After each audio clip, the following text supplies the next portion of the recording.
പത്തനംതിട്ടയിൽ കടുവ ഇറങ്ങിയതായി നാട്ടുകാർ. കോന്നി വടക്കേ മണ്ണീറയിലാണ് കടുവ ഇറങ്ങിയതായി സംശയം. ഇന്നലെ രാത്രി ഇവിടെ കടുവയുടെ സാന്നിധ്യം ഉണ്ടായതായാണ് നാട്ടുകാരുടെ പരാതി. അതേസമയം മണിയാറിൽ ജനവാസ മേഖലയിൽ കാട്ടാന കൂടി ഇറങ്ങിയിട്ടുണ്ട്. നാട്ടുകാർ ആനയെ കാട്ടിലേക്ക് തുരത്തിയിട്ടുമുണ്ട്. ഈ വാർത്തകളുടെ വിവരങ്ങളുമായി മിഥുൻ മുരളിയാണ് ചേരുന്നത്. മിഥുൻ, ഒന്ന്, ഈ കടുവ ഇറങ്ങിയത് കോന്നിയിലാണ്. അത് നാട്ടുകാരുടെ സംശയം മാത്രമാണോ, അത് സ്ഥിരീകരണമുണ്ടോ?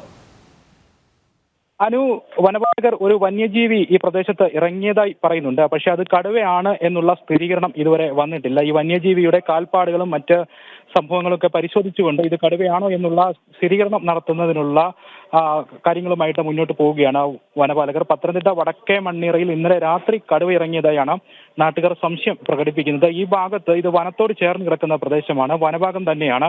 അതുകൊണ്ട് തന്നെ സ്ഥിരമായിട്ട് വന്യമൃഗങ്ങളുടെ ഭീഷണി ഈ ഭാഗത്ത് ഉണ്ട്. കാട്ടുപന്നി, കാട്ടാന, കടുവ, പുലി തുടങ്ങിയ വന്യമൃഗങ്ങളെല്ലാം കാടിറങ്ങി ഈ പ്രദേശത്തേക്ക് വരുന്നത് ഒരു സ്ഥിര സംഭവം തന്നെയാണ്. കാടിന്റെ പ്രദേശം തന്നെ എന്ന് തന്നെ പറയാം. കുറച്ച് കുടുംബങ്ങൾ മാത്രമാണ് ഈ പ്രദേശത്ത് താമസിക്കുന്നത്. അതുകൊണ്ട് തന്നെ സ്ഥിരമായി വന്യമൃഗ ഭീഷണി ഉള്ള ഒരു പ്രദേശം കൂടിയായതുകൊണ്ട് കടുവ തന്നെയാകാം എന്നുള്ള ഒരു സംശയമാണ് നാട്ടുകാർ പ്രകടമാക്കുന്നത്. മറ്റ് മൃഗങ്ങളെ കൊന്ന് പരിക്കേൽപ്പിക്കുകയോ അല്ലെങ്കിൽ വളർത്തു മൃഗങ്ങൾക്ക് നേരെ ആക്രമണം ഉണ്ടാകുക അങ്ങനെയുള്ള സംഭവങ്ങളൊന്നും ഉണ്ടായിട്ടില്ല. കടുവയാണ് എന്നുള്ള ഒരു സംശയം മാത്രമാണ് നാട്ടുകാർ പ്രകടിപ്പിച്ചിരിക്കുന്നത്. സ്ഥിരീകരിക്കുന്നതിനുള്ള തയ്യാറെടുപ്പുകളുമായി മുന്നോട്ട് പോവുകയാണ് വനപാലകരും. പത്തനംതിട്ടയിൽ മറ്റൊരു വന്യജീവി സംഭവം ഉണ്ടായിരിക്കുന്നത് പത്തനംതിട്ട മണിയാറിലാണ്.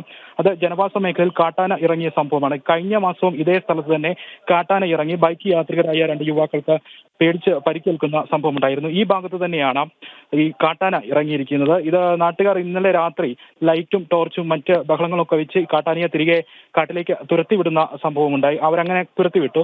ഈ 2 സംഭവങ്ങളാണ് ഇപ്പോൾ വന്യജീവി ഭീഷണിയുമായി ബന്ധപ്പെട്ട് പത്തനംതിട്ടയിൽ നിന്ന് റിപ്പോർട്ട് ചെയ്യപ്പെട്ടിരിക്കുന്നത്. അത് കടുവ തന്നെയാണെന്നുള്ള സ്ഥിരീകരണം ഉടൻ ഉണ്ടാകുമെന്നാണ് നിലവിൽ അറിയാൻ കഴിഞ്ഞിരിക്കുന്നത്. പത്തനംതിട്ടയിൽ നിന്ന് വിവരങ്ങൾ നൽകിയത് മിഥുൻ മുരളി.